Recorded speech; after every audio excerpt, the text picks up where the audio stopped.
Hello, everyone. Welcome to Queerly Recommended, the podcast where we recommend queer films, books, TV shows, and more. I'm Kris Bryant, a contemporary romance writer for Bold Strokes Books, and this week I'm recommending a film because the SAG-AFTRA strike is over. Woo! Woo! I'm Tara Scott. I review sapphic fiction at the Lesbian Review and Smart Bitches Trashy Books, and this week I am recommending a graphic novel.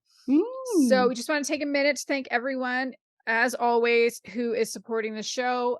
We have the folks that are regularly supporting us through coffee, all the people that have signed up for our newsletter, which is on Substack. We'll get into that in a little bit. We have links to both in our show notes. And also just thank you to the people who are continuing to submit reviews and ratings on the podcast apps. If you haven't done one and feel inclined, we would so appreciate it. But also, if you really appreciate and value what we do, please just tell a friend about the show. If you think they're going to appreciate more queer media recommendations, especially now that we can talk about films and TV shows Yay! again. Woohoo! So, like I said, we are on Substack. The last episode, I was basically saying, we're moving to Substack. If I get my shit together, we'll do it in time for the next issue that goes out. And you did. I wasn't sure how hard it would be to do, but to be honest, it was not that bad. Substack has, and I'm going to share this information mostly because we have quite a few authors that follow the show. And I just think, like, let's share this out in case anybody else is wondering if, people are saying, I don't know if the newsletter platform is working for me anymore. I just had a hate relationship with MailChimp. And one of the problems with MailChimp, for anybody that's using it or some of the other newsletter platforms, is that it had a cap of 500 people on a mailing list on the free plan. And so as we get closer and closer to that, it's like, well, what's going to be sustainable? What's going to work? And I can't remember if I mentioned this last time. I probably did. But one of my former bosses actually is a subscriber to our newsletter. And she said, why aren't you on Substack? Like, you can start monetizing then too. And I was like, well, maybe I'll take a look at it. And the thing that I really liked about Substack is that there is no cap to the number of people that can be on the list. So if you're using MailChimp, MailerLite, Beehive, kind of any of those platforms where you have to pay after a certain amount, Substack might be something kind of good and interesting to you. I also like that it kind of functions almost as a blog. I know that means that we have split presences because we have a website and we have this, but we truly are mostly using it as a newsletter anyway. It's not like we're going to post stuff and not send out an email for it to go. So I don't know. I think it's worth checking out. If you also have a hate relationship with every aspect of MailChimp like I did, because I hated building it. It was just like, it's very block based. It is. And I use that for work, for day job. I'm very familiar with it. So it was no problem for me to kind of slide in there and do my own newsletter from that, just only because I have like a zillion years of experience with it. So that's fair. I found it wasn't like the block stuff I got used to, but even the styling was super finicky. Like, there was so much about it that was just very, it was too fiddly. And I'm like, let me get in, let me build my shit, let me get out. And now, it's just much easier to use. It's pretty fun. Good. What's our other announcement, Kris? We're also on Blue Sky. Woo! And that seems to be where the lesfic / sapphic community has largely landed. And our link to that is in the show notes if you aren't already following us there. If you're not on Blue Sky yet and you want to be on there, it does require an invite code. But I know in the Lesbian Review has a Facebook group, and people have been sharing codes in a post in there. So it's pretty easy. Like, join the group, grab a code. You just need to note that you've taken it. Right. And I have 5 codes too. Ask Kris. So if anybody needs a code, hit me up because I have 5 of them. I didn't even realize that I had 5. I was like, where are people getting these codes from? And then I go to my page. I'm like, oh, it has a little notification right under your heading. Because, I mean, most of the time people don't go to their own page to look it over. Maybe. I don't know. But I know. No. And true. So I was really surprised to see them there, but I do have 5 codes. So if anybody needs codes, let me know. I got them. I put 5 codes in the lesbian review group, and then I was and then kind of going about our way and seeing how many people actually ended up on there from the Sapphic Lit community. I was like, oh no, the podcast should have one. How do I get a code? And it was like, bitch, check your account. Right. You have codes. It was like, oh, right. So I gave a code. My personal account gave a code to the podcast account. So yeah, you can follow both of us individually on Blue Sky, and you can follow the podcast account. You know, I gotta say, we did a lot once we lost. Once we abandoned ship, a lot of people abandoned the Twitter ship. Twiship. I like it. And then there was a lot to jump from platform to platform, you know, to remember certain platforms. So I feel like I haven't given Blue Sky my all. So I need to get back on that. It's real hard for me to remember that. You know, I need to have all my little icons lined up in a row, just bounce from one to one to one. And I know people like they connect all of their social media accounts so that when you post it one place, it goes to every social media site, which kind of drives me crazy because, you know, I mean, I see it one place and I jump somewhere else and I see the exact same stuff on the exact same, you know, format on a different platform. Like I've always kind of said, I'm going to like mix it up a little. And for some reason, my Instagram and my Facebook are connected. And yeah, so I have to. They're owned by the same. Yeah, they're owned by the same company, and it doesn't allow for kind of that individual level of customization unless you get some kind of a social media management platform, which is actually what we do have for the podcast. We use one for the podcast called Buffer. And that's why, like, what we post to, like, I'll draft one initial message. With their free plan, you can have 3 social media platforms in there. So for now, it's Twitter, Facebook, Instagram. When Twitter proper finally falls down, hopefully Blue Sky will be one of the available integrations because it's not today. But then it lets you individualize them. And so, but you can't do that. Like, say you post via Instagram and it pushes to Facebook. It just pushes exactly as is. It doesn't allow for that kind of customization. But yeah, you're right. It's tough because I understand, especially with authors needing to reach audiences all over and needing to be all over the place. But yeah, having that same message, the exact same message can be kind of awkward to read as you're going to different places. And then it's like, well, didn't I read that already? You know, I'll scroll from one to the other and I'm like, I think I read that post already. Oh no, this is a different platform. And I was so excited that when we first, our first option, I think was Mastodon. I think that was one of the first options that popped up. And I was like, yes. So I like put all my energy into that. And then like, oh, sorry, we can't make it work anymore. So I was like, great. Thank you. So I still do Twitter. I mean, I can't help it. That's my place. Yeah, I'm still doing it for now, especially because like a lot of the folks that listen to us are there. So listen, everybody that listens to us. I mean, you're already listening, obviously, if you've made it this far. But as long as you're there, I think we'll both be there. That's kind of my commitment for myself anyway. I'll be there as long as you're there. But when you all jump ship, I'm just gonna drop that Twitter account pretty fast, I think. But I haven't seen as many people do much with Threads or there was some other one. I can't remember the name of it. Wow. But a lot of people signed up for it all at once. I think I finally removed it from my phone. So let's see if I have it. I'm kind of hopeful that Blue Sky might be the thing. Answer. Yeah. It's not perfect. I think we need to approach it with a little bit of caution because it is created by the guy who created Twitter. So, you know, it's great for now. Will it be great forever? I don't know. But it is really good to have a place where we can come together as a community. Because that's the thing that I've noticed anyway, is that it feels quite similar to the way the Lesfic or Sapphic Lit community would engage with each other on Twitter. It's the closest vibe, I think. And I agree. As we said in the opening, the SAG-AFTRA strike is over. Hooray! We needed that.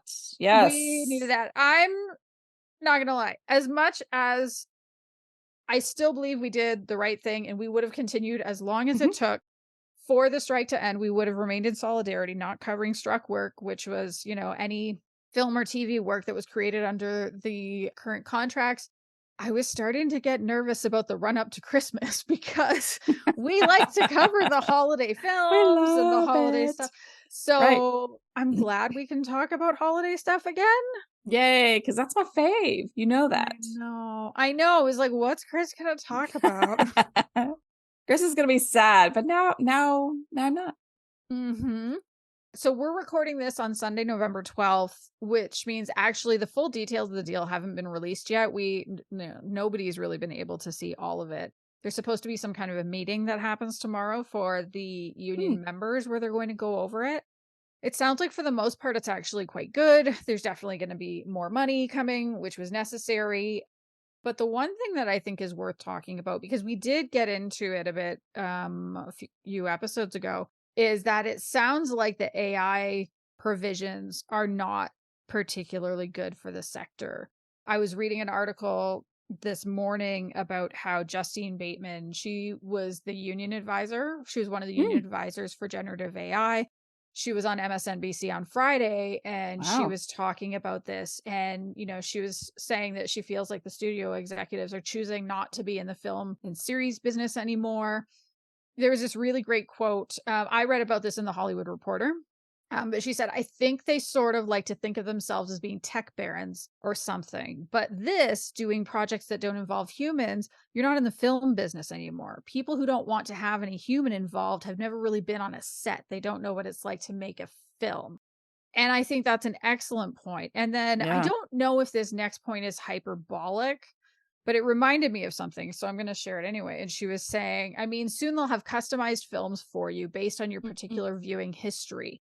And they won't bother to copyright them because it'll be like Kleenex. They'll make 1 million of them in an hour. It won't matter to them. You can get yourself scanned and get yourself put in these pieces. There will eventually, the novelty will wear off because I think people will still hunger for something real and human.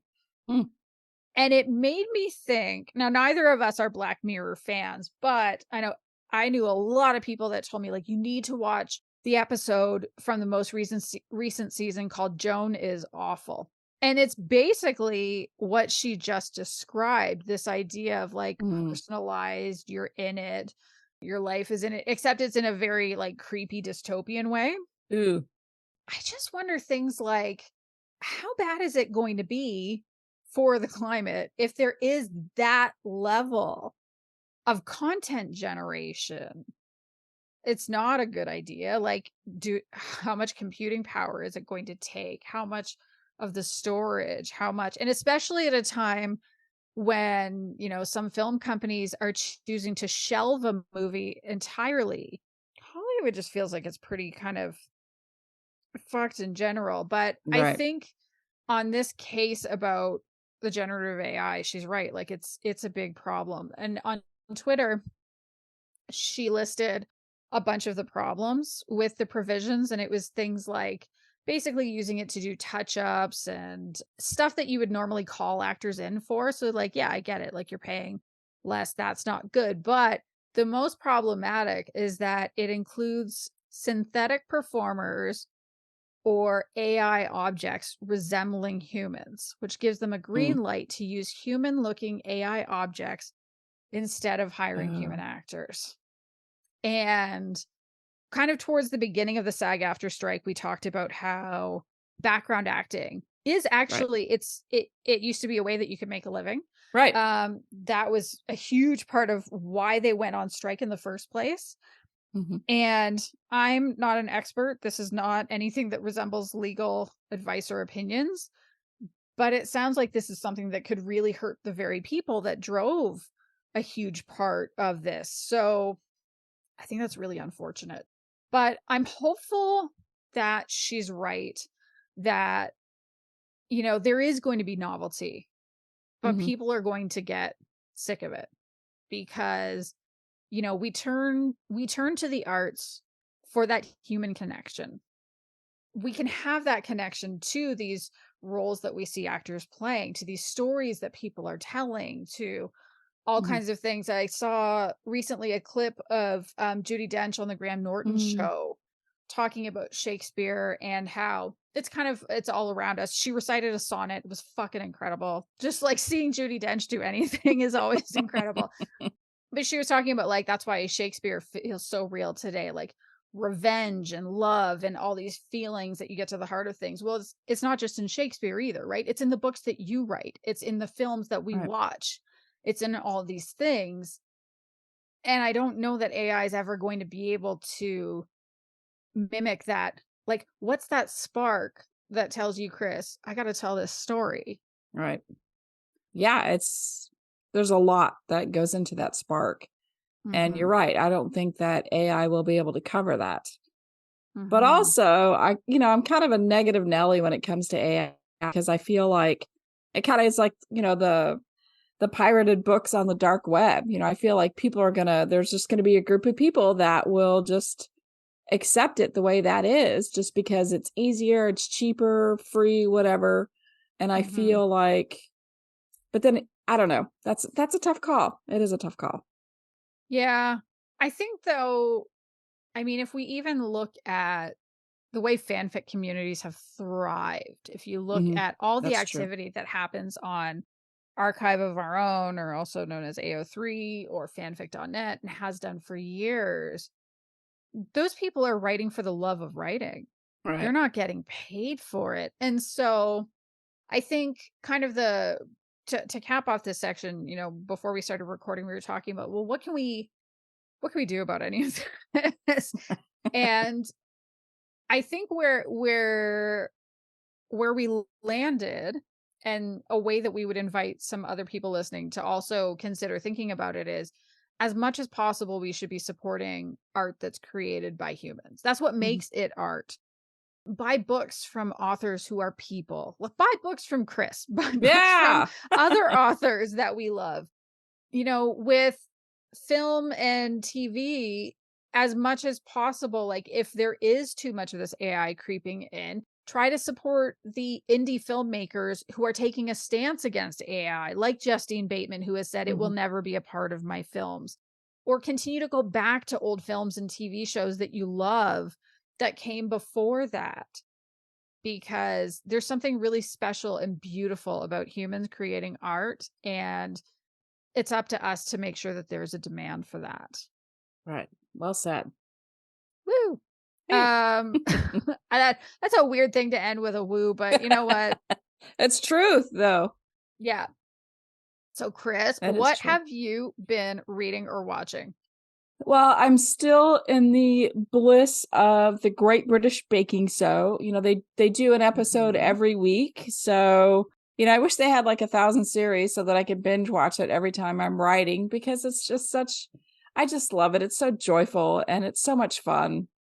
I have been watching Chicago Fire, and I'm almost done with season 11.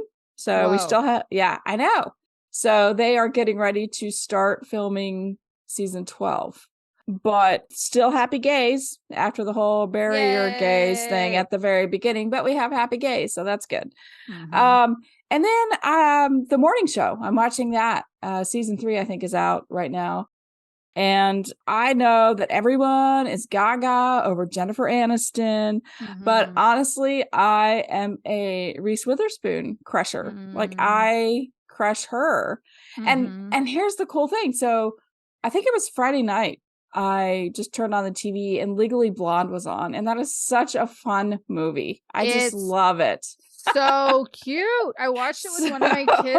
I think I watched it with one of my kids in the last year or two. And I was like, this holds up pretty okay. Yeah, it really does. It was 20 years ago or something? I don't remember how long ago it was, but she looks the same. She's absolutely beautiful. She really is. And I will say, though, I you know how I am with chemistry and how I need to believe what I see on screen. And I don't believe her gay character, her lesbian character. Real? I really don't. And I want to desperately.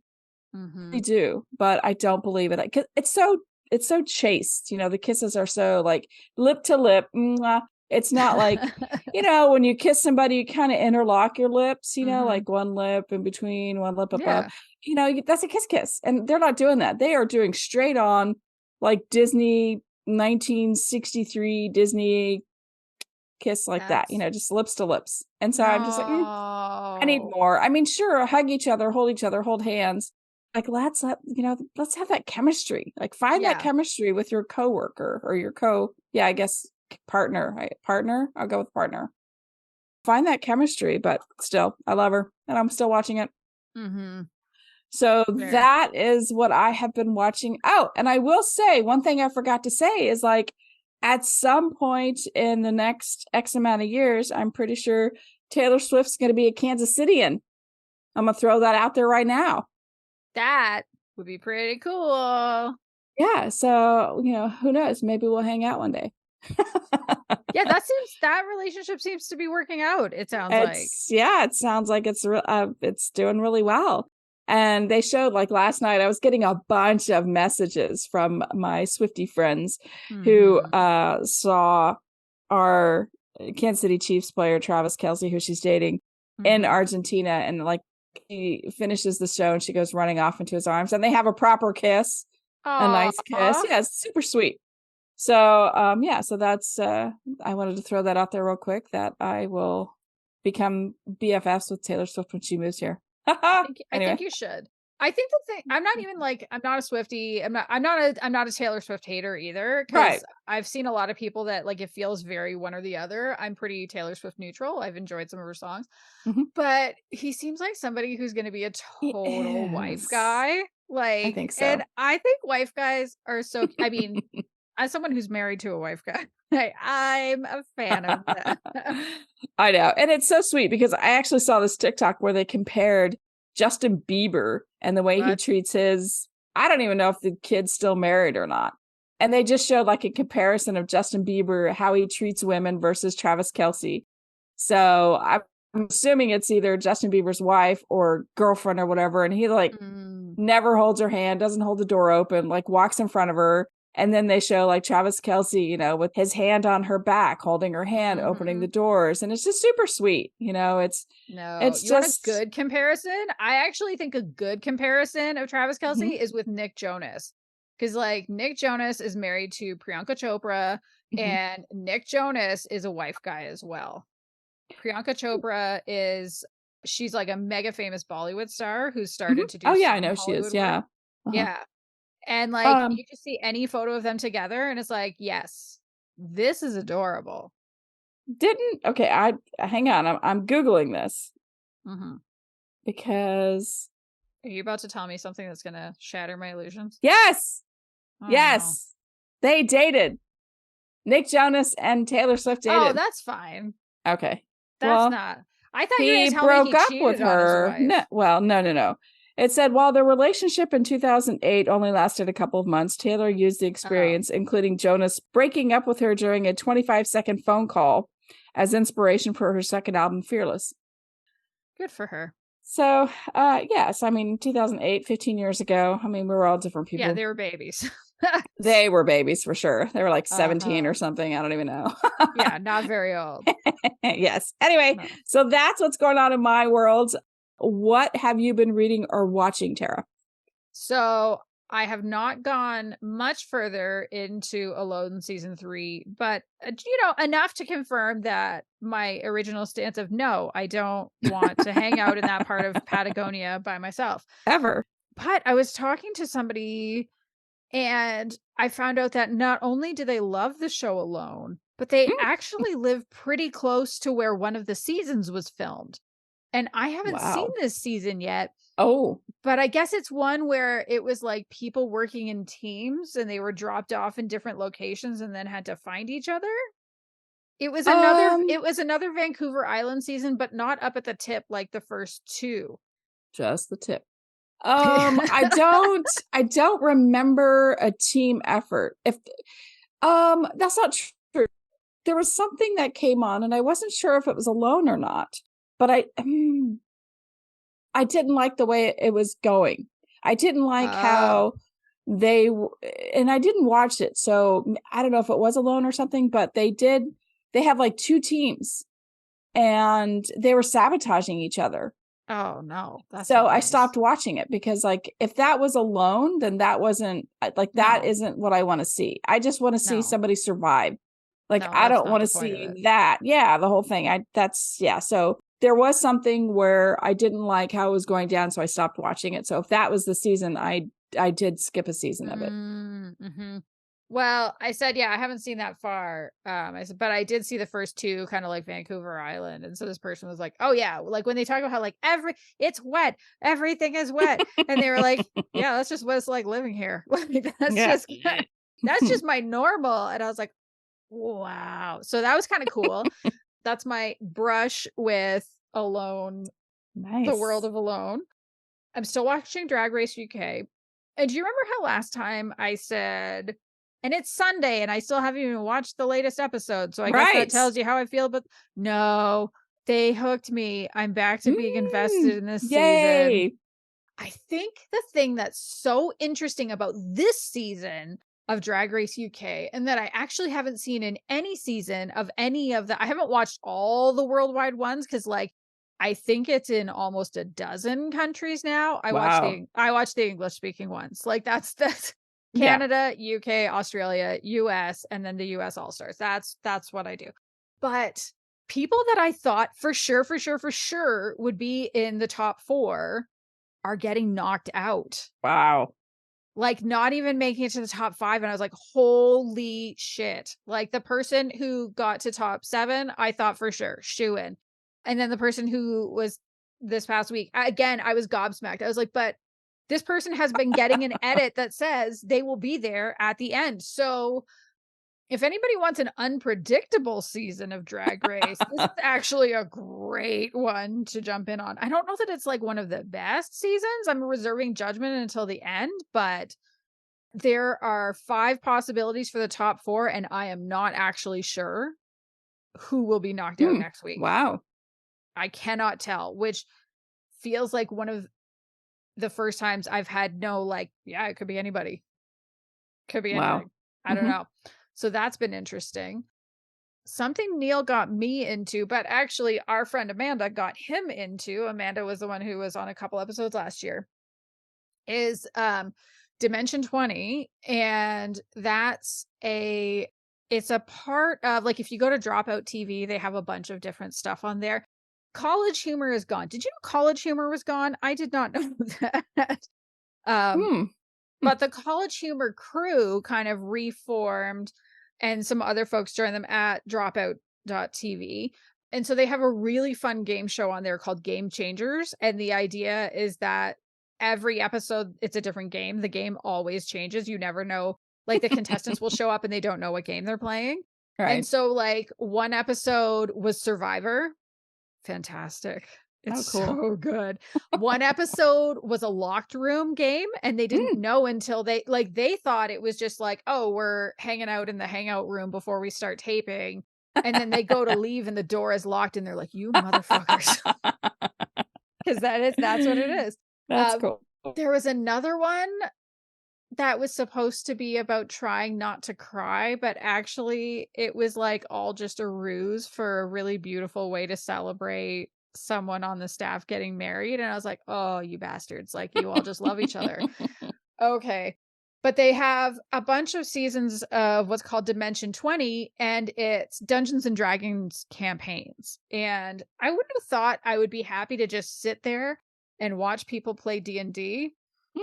But Neil got me to start watching this thing called The Unsleeping City. And the idea is that there's this 6th borough to New York, and you can't see it because it's magical. Oh, and that's cool. It's quite queer. Like there are queer characters, but also there's a non-binary actor who's playing a trans man. There's other kind of queer things happening in it, but they're all improv actors. And so it's improv actors playing D&D. And so if you like Dungeons and Dragons and you haven't checked it out yet, I really like it. I've heard Critical Role is also excellent, but I haven't watched that yet. And there's a lot of seasons of Dimension 20 to watch before we keep going. I also watched, I haven't been talking about it since when I mentioned it earlier this year, but I'm still watching Bollywood movies. I've watched more than a dozen this year. But I watched one that I love so much. I actually watched it twice in 1 week. Oh. I showed it to my youngest kid because she loves love maybe as much as you. This is the kid who, like, if Neil and I kiss in the kitchen, she actually cheers. It's hilarious. Instead of going, oh, gross. Yeah, no, she loves it. That's Or if she finds sweet. out she missed it, she's really disappointed and we have to do it again. That's sweet. This one's called Rocky or Ronnie Ki Prem Kahani, or people just call it Rocky and Ronnie. The translation for that is Rocky and Ronnie's love story. And it's about these two people who they meet. It's kind of complicated to explain. So I'm going to skip most of it and just get to kind of the most interesting part of it. These two people meet. Their families are not going to approve of them being together for different reasons. And so the solution to bring their families on board is that they are each going to live with the other's family for 3 months. Oh my gosh. Which is not all of what it's about. There's so much more to it than that. But it's funny. It's surprisingly sexy for Bollywood. Oh yeah, it's a rom-com. That's the other thing. It's a rom-com. Oh. So it's like very funny in spots. There was, I can't say it without ruining the joke, but I laughed so hard I nearly cried. And the music is really, really good. I've actually, like, for all the Bollywood movies I've watched, even the ones I like the music, I'm like, yeah, okay, that music was pretty good. It's sticking in my head. No, this one, it brainwormed me so hard that I've been listening to it on Spotify. Wow. And so it has Ranveer Singh, who is like the guy in Bollywood right now, and Alia Bhatt, and she's also wonderful. Everybody's great in it. It's just like excellent acting, excellent story. I thoroughly loved it. It has an element that actually is sort of kind of queer, but not enough that I feel like I can make it an official recommendation, or I actually would have made it an official recommendation. But the thing that I think is really cool is that Ronnie's dad, he's a dance instructor, but it's for a kind of dance that traditionally has only ever been done by women. And that becomes an important, like, there's an important plot point around it. And so it's this like very progressive, beautiful, and at one point the line comes up, talent has no gender. And I thought that was really lovely. But not enough to say I can actually queerly recommend it. Like, I recommend it. I highly recommend it. But just not queerly. it's not my official recommendation for this week. But Kris, speaking of official recommendations, what is yours? So I'm so happy that we can watch now what we want to watch. And so my official recommendation is a movie based on Casey McQuiston's novel of the same name, Red, White, and Royal Blue. And I watched it on Amazon Prime, I think. And so I'm not quite sure where else it is, but I'm sure you can find it. And the book came out in 2019, and it's like forever on the Amazon top 100. So I always see it, and I'm like, okay. And I never really thought about it until they made it into a movie. And then I was like, hey, I'm going to watch this because a couple people said that they watched it and really liked it. And they said, once the strike is over, you should like watch it and talk about it. And so that's what I did. I watched it and I really liked it. Nice. So here's the synopsis. Based on the New York Times bestseller, Red, White, and Royal Blue centers around Alex, the president's son, and Britain's Prince Henry, whose long-running feud threatens to drive a wedge at British relations. When the rivals are forced into a staged truce, their icy relationship begins to thaw, and the friction between them sparks something deeper than they ever expected. Ooh. I know, see? So this is the cutest movie I have seen in a very long time. And it has an incredible cast. All right. Yeah. So the acting is so well done. And also, you know how I am about chemistry. I mean, I totally believed these guys. The chemistry was very, very sharp. It was real kissing. It was real kissing. It wasn't that lip to lip. It was interlocking. There was tongue. It was beautiful. I loved it. I really did. I loved everything about the story. It really wasn't just a love story. It really focused on relationships in this, you know, relationships with partners, relationship between friends, lovers, and I adored the relationship between Alex and her mother. So Alex's mom is played by Uma Thurman. What? I know. And she's the president of the United States. There's so much going on in this movie. I loved it. Wonderful. I know. And she's like from Texas. Like she's from Texas. And so like that kind of plays a big role in the whole movie, the little sub stories that are going on. So what she frequently sends Alex around to do political things, like families do, like political families do, including attending Henry's older brother, like Prince Henry's older brother, Prince William's wedding. Whew, that was long.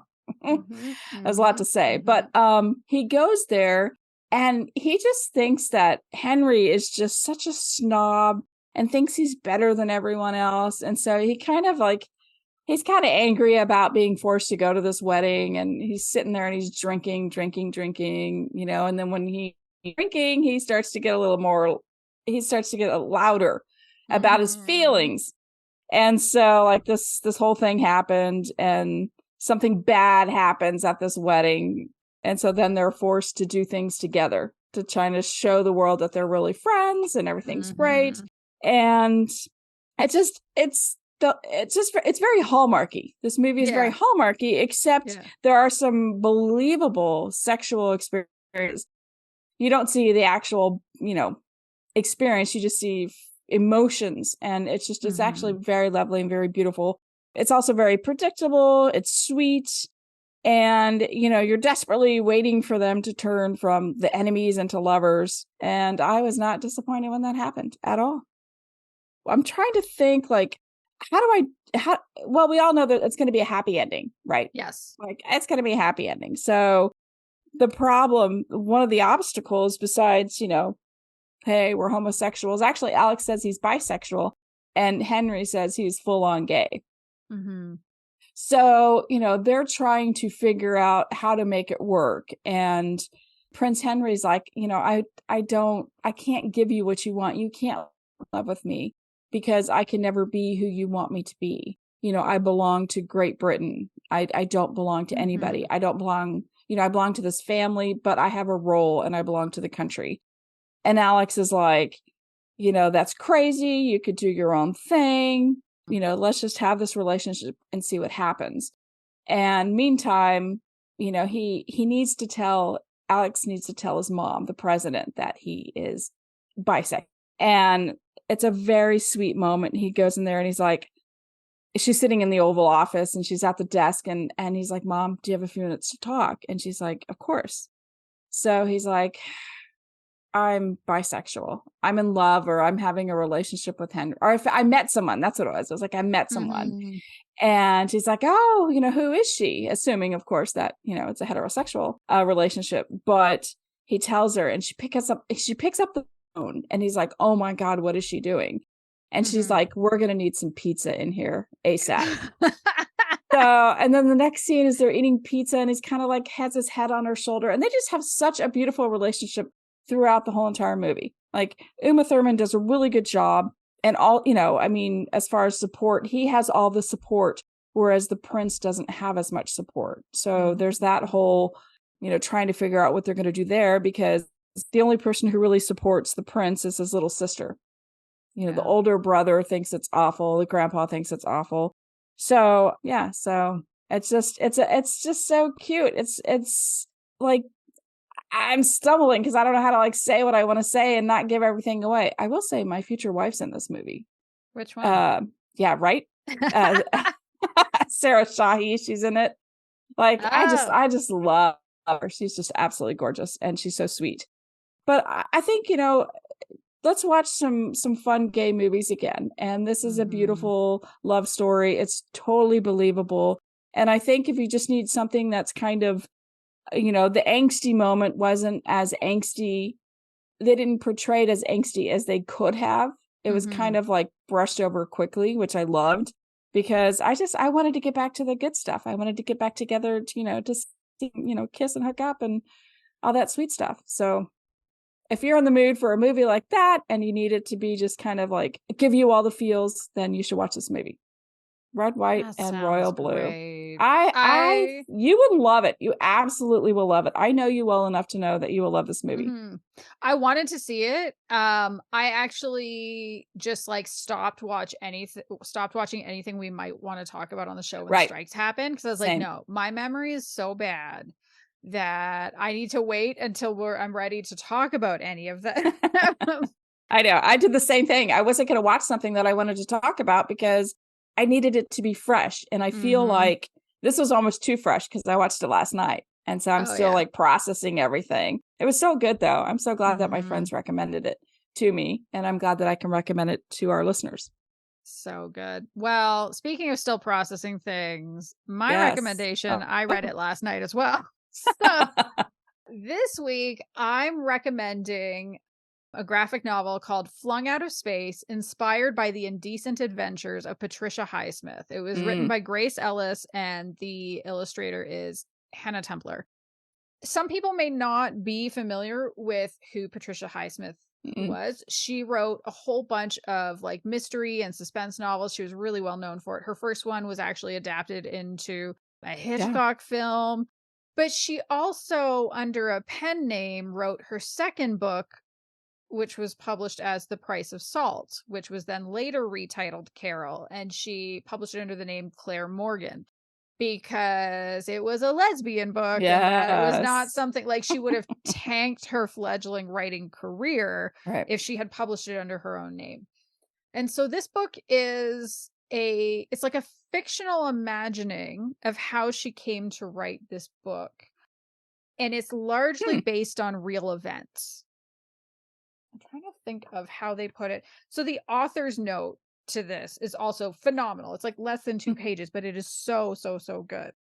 So this is a paragraph from that. I'm going to be referring to this again later on as I talk about it. But they say, Pat's biographer, Joan Shenkar, who had planned to write an afterword for this book, but who sadly passed away suddenly, described this book you're holding as a fantasia, which I think is apt.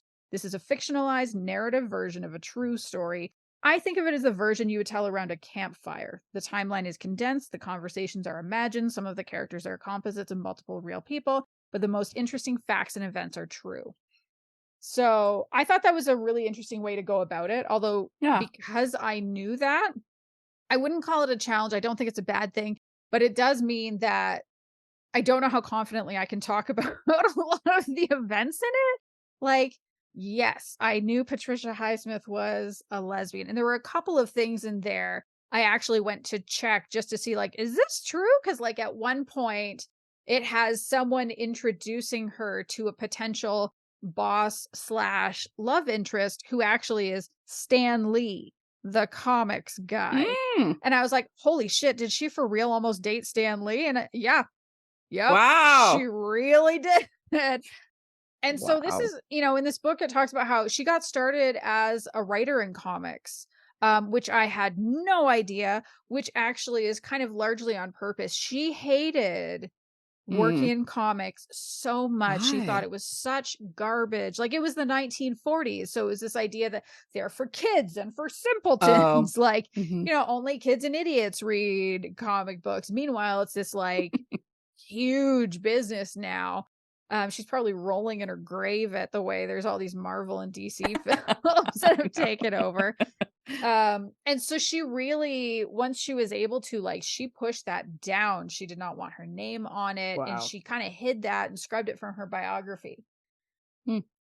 We also see in this book that she's really not what one would call a great person. She was anti-Semitic. I mean, in the book, we see that in the book, like there's they don't have her saying slurs in there, thankfully, but it's not hard to imagine that she would have gone that way. Blows my mind. Right? Like, we also see her very willingly taking part in therapy, like she wasn't signed up for conversion therapy, but like she's working with a therapist and saying, make me normal. I want to become. And it's uncomfortable reading about that, but that's also very easy to say in like 2023, when yes, there are politicians who are trying to roll back rights for queer people, but at the same time, like, for the most part, queer people are not checking themselves in for conversion therapy. We're, embracing ourselves, and we're just saying like, hey, guess what? We're real people too. Our love is normal and fine. But along the way, we also see these building blocks of the story that becomes Carol. She tries having a boyfriend. She even has sex with a boyfriend. That doesn't happen on the page. She goes to work at Bloomingdale's because she has to make extra money, which Bloomingdale's, check. We see her, like, she sleeps with a lot of women, and some of them are from, well, this is the part that I thought was kind of funny. Some of them are from the support group that her therapist puts her in with other people who are trying to not be gay anymore. But some of those, right? What a great place to meet, right? To women who are guaranteed to at least have the same sexual orientation as you. But some of these women are married, and there's one who's like, I have a child. I can't just walk away from my child. And you can see how all these things kind of weave together, all these moments, but again, a lot of it is fictionalized, but you can see how it might make sense if you add all of these things up, that it turns into this book that saved who even knows how many lives. That was like the coming out book for a lot of women. And it gave the first real kind of happy ending for lesbians in literature. If you can accept that them being together, but giving up a relationship with her daughter as a happy ending. And it was funny because there is a thing in the author's note where I was like, hang on a minute. Because it says something about this audacious book stands alone in, oh, you know what? I read it very wrong. That was me reading badly. It stands alone in her canon. I thought it was trying to say that it was like the only book of its kind. I'm like, that's not fair. There were other books. Yeah. Okay. Learn how to read. I'm the person that does the reading on this show, but I need to learn how to read.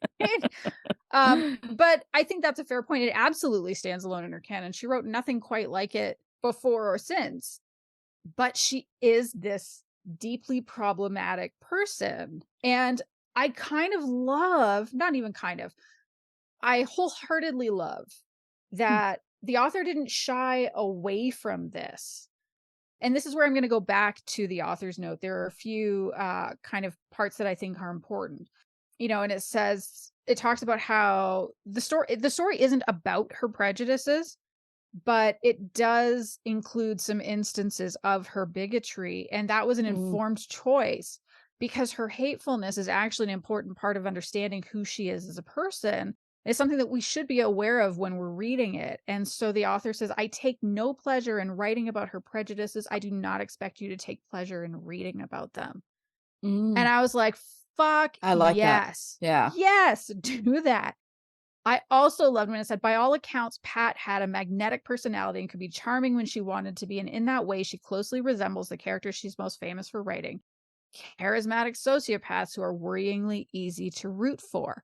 And it's like, yeah, she's not great. Like, we see her be really mean to some people in the office.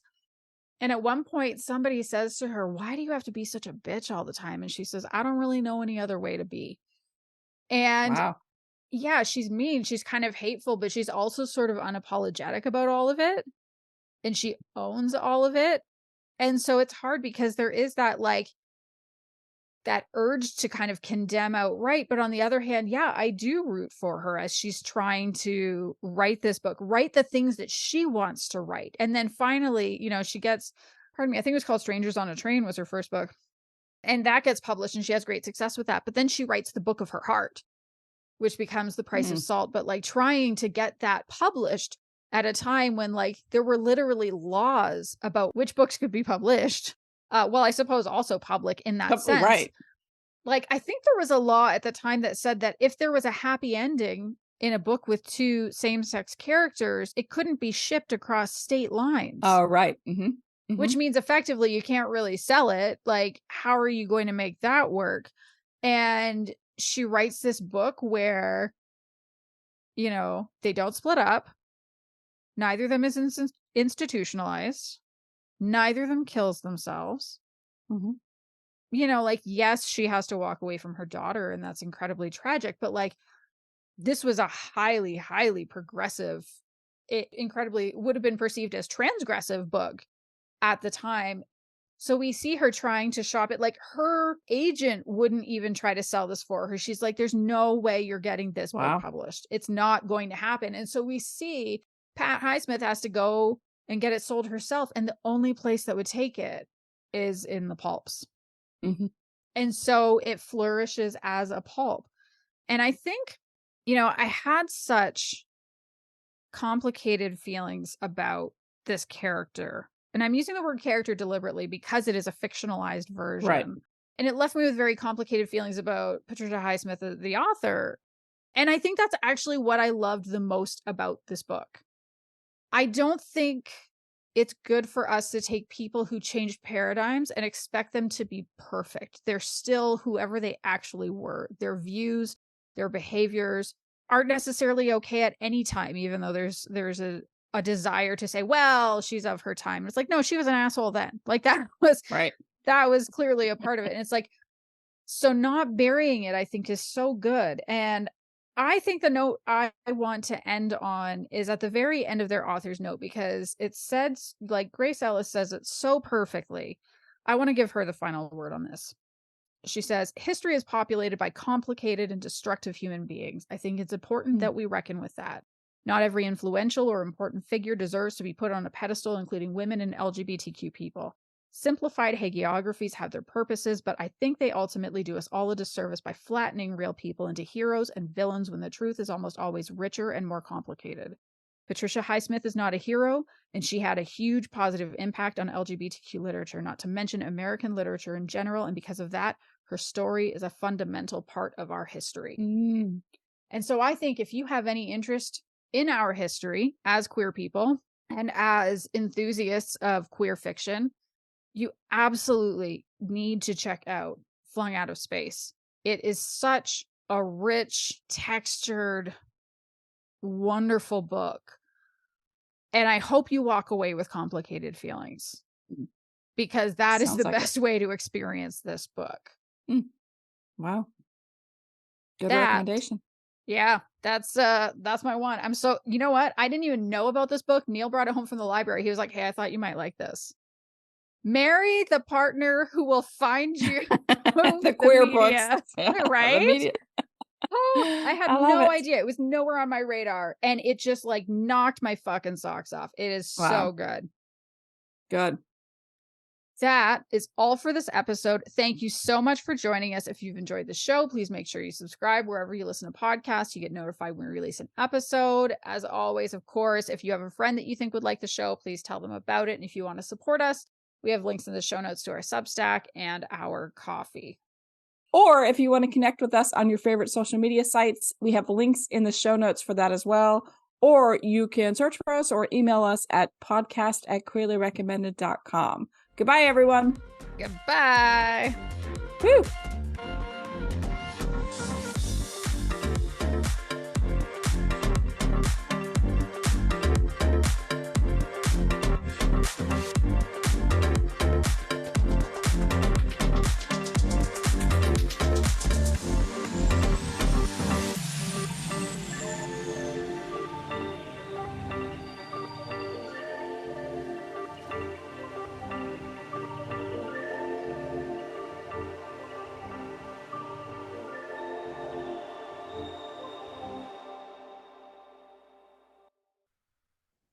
Hello, fuck.